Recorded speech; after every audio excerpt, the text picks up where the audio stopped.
X American diplomat David Malone की एक book है द एलिफेंट कैन डांस, और रिसेंटली एशिया के अंदर पावर डिस्ट्रीब्यूशन को लेकर एक इंडेक्स रिलीज हुई है जो यह दर्शाता है कि elephant has finally started dancing. यहां एलिफेंट को सिग्निफाई कर रहा है इंडिया, और ये इंडेक्स जो है कहीं ना कहीं उसी चीज को जस्टिफाई करने की कोशिश कर रही है। Hello aspirants, welcome to Chahal Academy. मेरा नाम है सुमित त्यागी और आज हम इस वीडियो के अंदर डिस्कस करने वाले हैं इस एशिया पावर इंडेक्स के बारे में, जिसमें इंडिया ने जापान को रिप्लेस कर दिया है to be the third most powerful nation in Asian continent. चलिए शुरू करते हैं। This has been the news which has been covered in the media. India overtakes Japan as Asia's third most powerful nation according to a power index. अगर देखा जाए detail में कि news क्या है, अगर न्यूज को देखा जाए, ऑस्ट्रेलिया का एक इंस्टीट्यूट है जिसे हम बोलते हैं लोई इंस्टीट्यूट। लोई इंस्टीट्यूट ने एक इंडेक्स पब्लिश की है जिसे हम बोल रहे हैं एशिया पावर इंडेक्स, जिसमें इंडिया ने ऑफिशियली जापान को ओवरटेक कर लिया है to become the third most powerful country in Asia. Right, अब ये शिफ्ट जो है रैंकिंग्स के अंदर, ये क्या दर्शाता है? ये दर्शाता है हमारी इंक्रीजिंग इन्फ्लुएंस। कहां increasing influence? Across the global affairs, across the continent. हमारी जो पोजीशनिंग है as a major global power, as a major global player, as well as to be, जो हमारी एस्पिरेशन है to be a major player, to be a major power, at least to be a regional hegemony in Indian oceanic region, उसको कहीं ना कहीं हम achieve करते हुए दिखते हैं, जो इस रिपोर्ट के द्वारा जस्टिफाई किया जा सकता है। मूविंग ऑन, अगर आगे बढ़े इस रिपोर्ट को ही लेके, तो देखते हैं हमारे क्या की ड्राइवर्स हैं, ऐसे कौन कौन से रीजंस हैं जिनकी वजह से बोला जा सकता है कि एशिया के अंदर, एशियन कॉन्टिनेंट के अंदर India is the third most powerful nation. अगर सबसे पहला देखा जाए तो हम इकोनॉमिक पर्सपेक्टिव्स को लेते हैं पिक्चर के अंदर, तो जो भारत तेजी से इकोनॉमिकली ग्रो कर रहा है आज की डेट में, India is the fastest growing major economy. When the rest of the world is facing global recession, तब हम 6.5 और 7% पे ग्रो करते हुए दिखते हैं, एक हॉटस्पॉट की तरह दिखते हैं ग्लोबल इकोनॉमी के अंदर। तो कहीं ना कहीं वो एक मेजर रीजन है जिसकी वजह से हमारी पावर पॉलिटिक्स में हमें ज्यादा इंपॉर्टेंस मिलनी शुरू हुई है, हमारा पावर पर्सपेक्टिव जो है वो इंप्रूव होता हुआ दिखा है।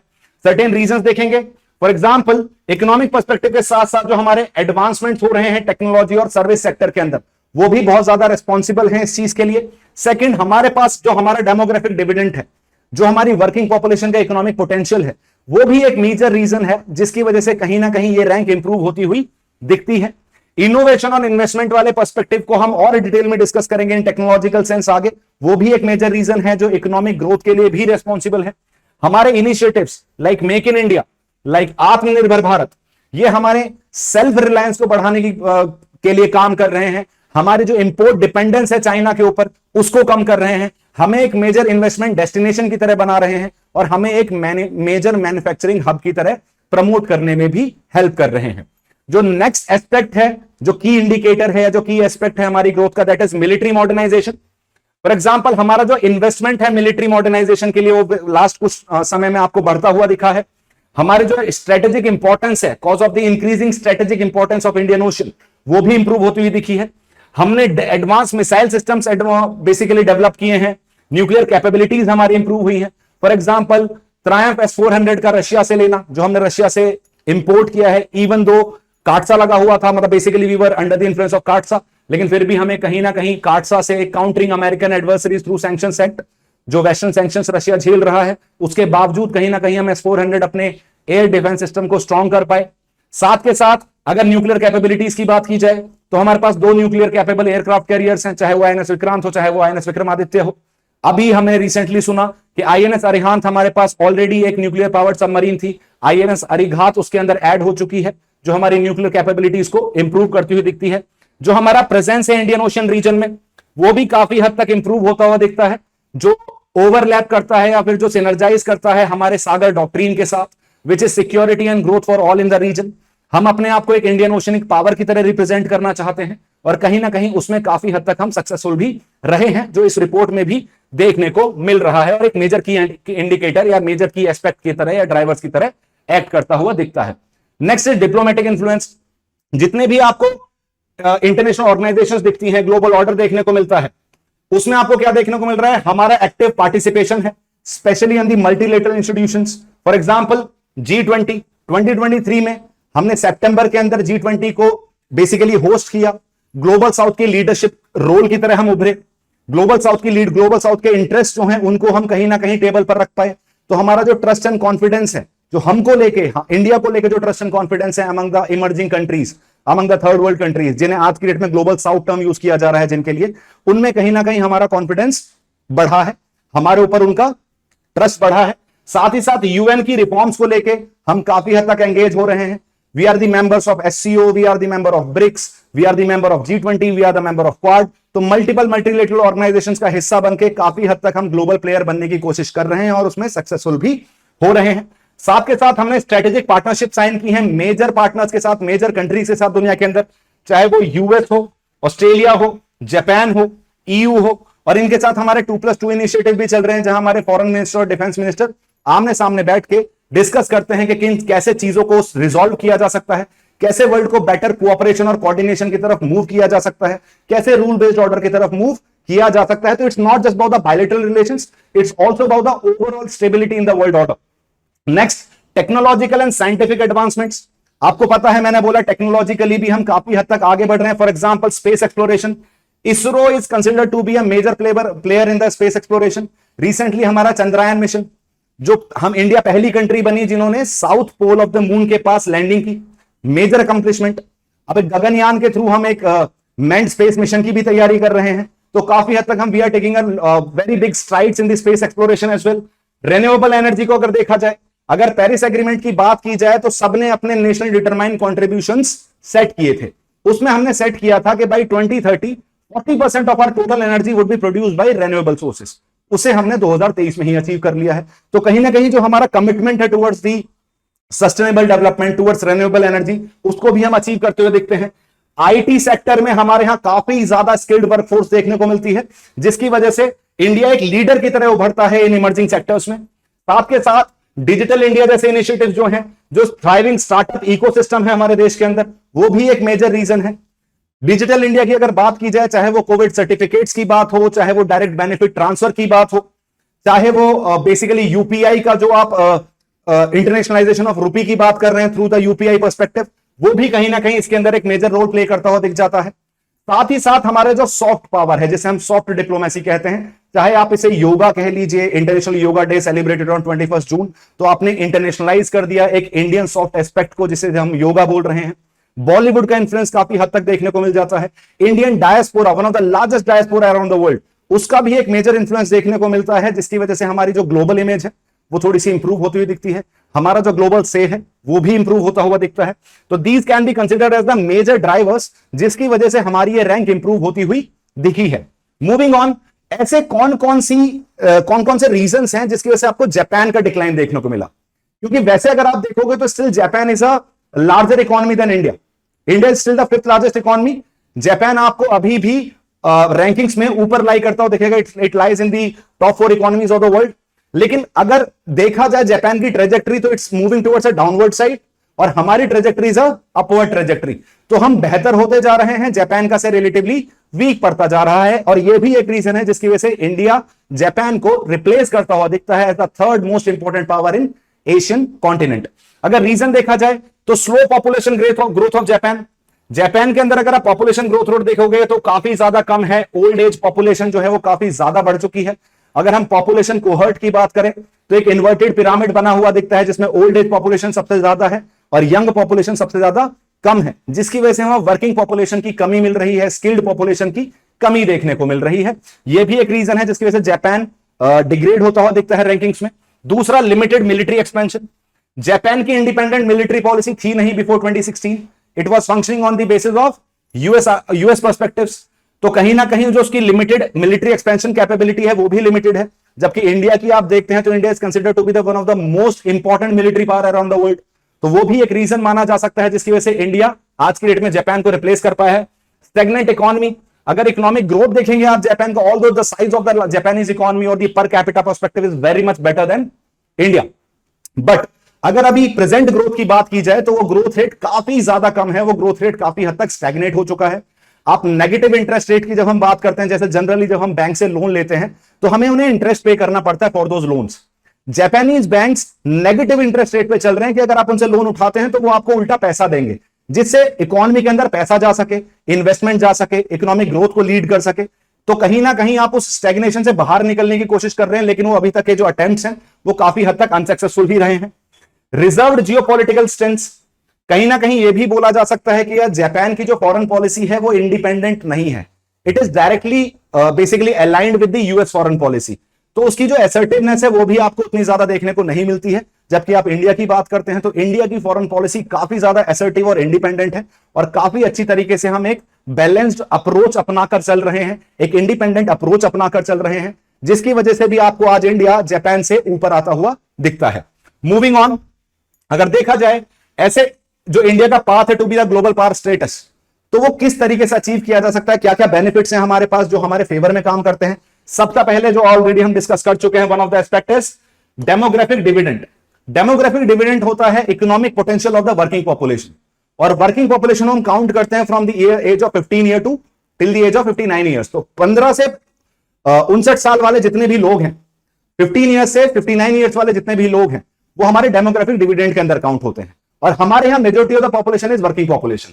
और अगर देखा जाए तो 2030 तक मेजोरिटी ऑफ द जो वर्किंग पॉपुलेशन होगी that would be in the most productive age group.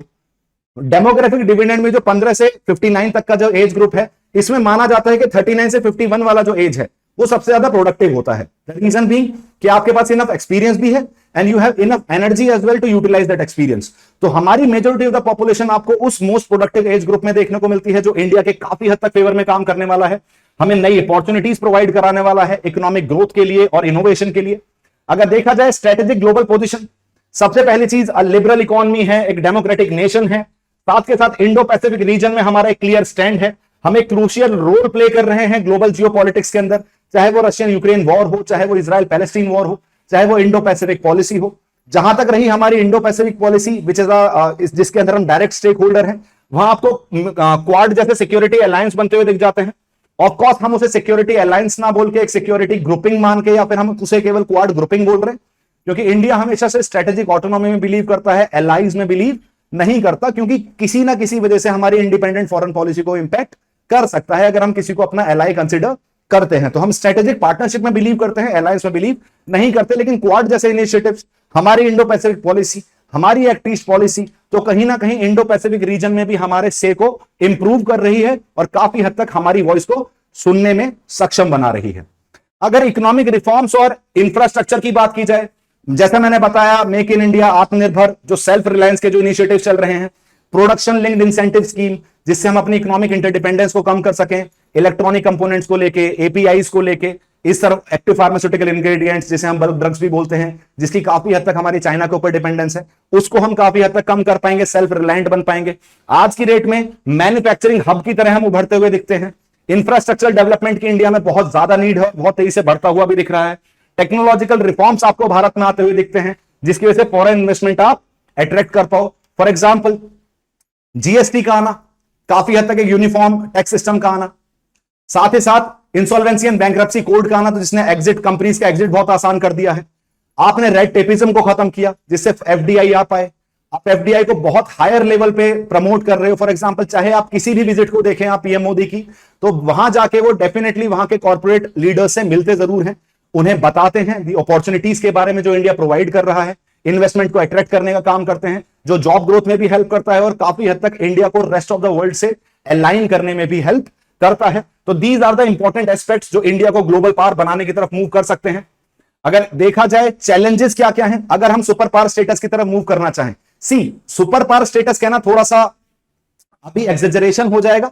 We are still a medium power, तो हमें सुपर पावर नहीं बन रहा, हमें ग्लोबल हेजेमॉन नहीं बनना है, हमें एक रीजनल हेजेमॉन एटलीस्ट लेकिन बनना है। जो मेरा रीजन है, जो मेरा इंडियन ओशन रीजन है, उसमें मेरा से और मेरा जो एस्पेक्ट है वही डोमिनेट करे।